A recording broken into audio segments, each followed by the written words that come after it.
Assalamualaikum warahmatullahi wabarakatuh. Sebelumnya yang terhormat Bapak Rahmat Kamal MPDI selaku dosen pengampu mata kuliah tematik.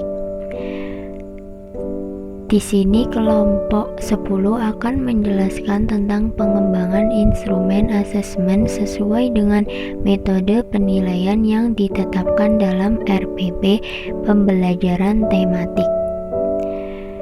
Sebelumnya perkenalan diri dulu ya. Anggota kelompok kami terdiri dari Sinta Wahidatul Meida dengan NIM 2319109, Dini Sofiatu Kamila dengan NIM 2319121, Muhammad Jundun Irfani dengan NIM 2319165, Muhammad Imam Ma'arif dengan NIM 2319178. Simak penjelasannya ya teman-teman. Dalam video ini akan menjelaskan beberapa pembahasan. Yang pertama, pengertian instrumen asesmen akan dijelaskan oleh Mbak Sinta Wahidatul Meida. Pembahasan yang kedua tentang jenis-jenis instrumen asesmen akan dijelaskan oleh Mas Jundun Irfani. Penjelasan yang ketiga akan dijelaskan langkah-langkah penyusunan instrumen asesmen oleh Mas Imam Ma'arif. Dan yang keempat ada contohnya, contoh instrumen asesmen dalam pembelajaran tematik akan dijelaskan oleh Mbak Dini Sofiatu Kamila. Simak terus ya teman-teman. Pengertian instrumen asesmen. Instrumen asesmen adalah alat atau teknik yang digunakan untuk proses mengumpulkan informasi tentang objek atau murid untuk membuat pertimbangan, penilaian, atau keputusan mengenai objek tersebut. Asesmen erat kaitannya dengan evaluasi.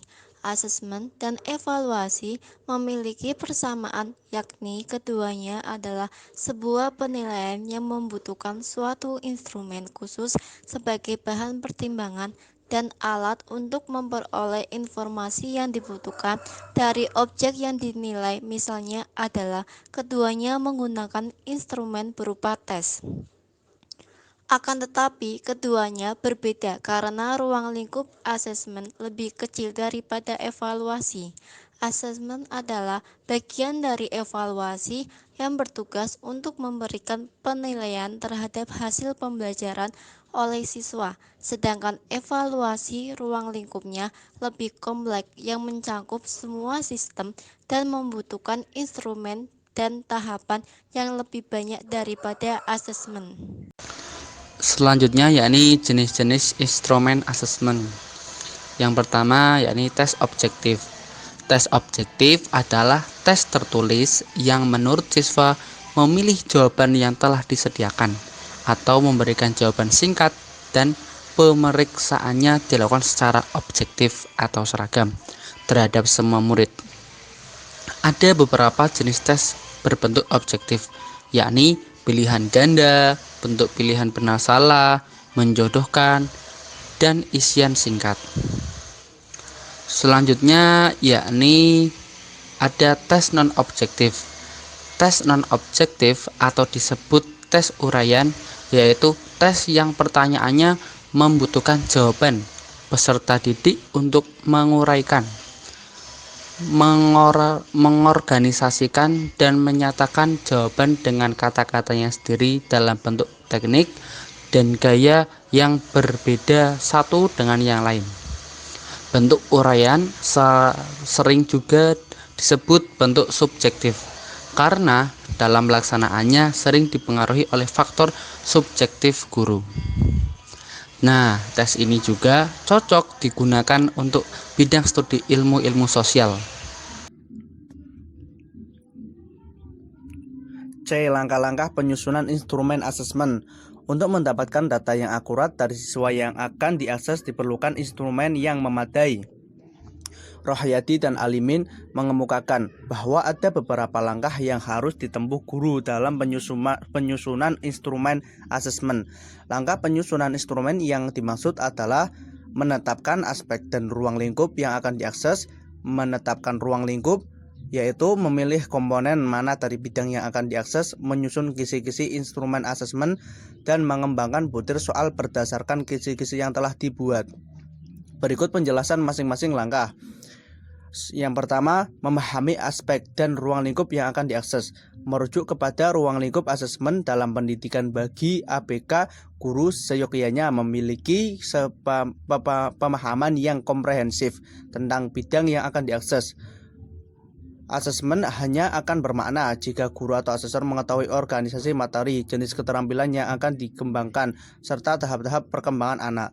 Yang kedua ada menetapkan ruang lingkup, yaitu memilih komponen mana dari bidang yang akan diakses. Setelah guru atau asesor memahami ruang lingkup bidang yang akan diakses, langkah selanjutnya yaitu memilih komponen atau subkomponen mana dari keseluruhan komponen bidang tersebut untuk ditetapkan sebagai komponen atau subkomponen yang akan diakseskan.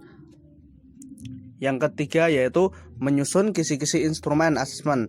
Setelah guru atau asesor menetapkan atau memilih komponen mana yang akan diakses, langkah selanjutnya adalah menyusun kisi-kisi instrumen asesmen tentang komponen yang akan dipilih atau ditetapkan dari keseluruhan komponen bidang yang akan diakses.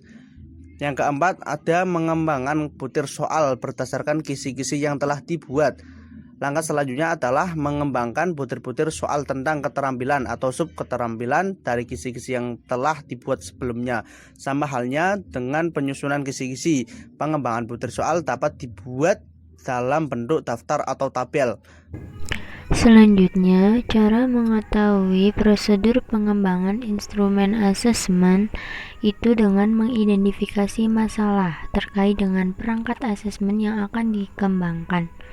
Itu yang paling utama. Yang kedua, merancang perangkat instrumen asesmen yang menghasilkan rancangan. Yang ketiga ada validasi rancangan. Yang keempat ada revisi perangkat. Yang kelima ada uji coba lapangan dalam praktek evaluasi. Yang terakhir yaitu revisi berdasarkan uji coba lapangan yang menghasilkan produk final. Revisi ini biasanya ada di tahap terakhir. Nah, ini merupakan salah satu contoh instrumen asesmen. Saya mengambil dari contohnya anak ABK atau anak berkebutuhan khusus. Instrumen ini biasanya terdiri dari biodata anak tersebut, lalu perkembangan anak dalam pembelajaran, misalkan sudah bisa berhitung, sudah bisa membaca atau mengenal huruf atau sebagainya. Demikianlah video pembelajaran dari kelompok kami. Kurang lebihnya mohon maaf. Billahi taufiq wal hidayah. Wassalamualaikum warahmatullahi wabarakatuh.